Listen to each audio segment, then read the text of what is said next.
Večerše всеночне предводил наш екзарх преосвящeni владика Георгий Джуджер, а сослужили Беркасовский парох отец Владимир Делинский Миколка, домашнji парох отец Михайло Малацко i kapelanje otec Vladimir Međeši i otec Mihajlo Šanta, členi cerkovnog odboru Bulišvičkare. Po всеночним віронаучні зо шестрами служебницами зо приhodnu programu privitali Mikolaja.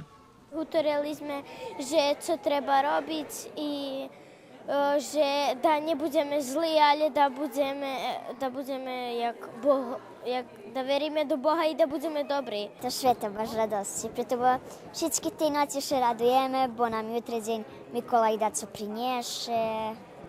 A komu Mikolaj prinoši darunki?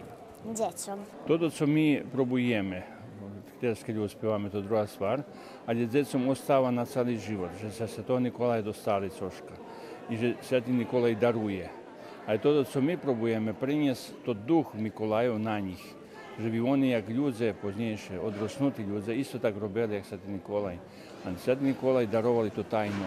Вчера вечер подзеljeni 330 пакетцики, ktorí z najväčšej časti finansovali rodiči.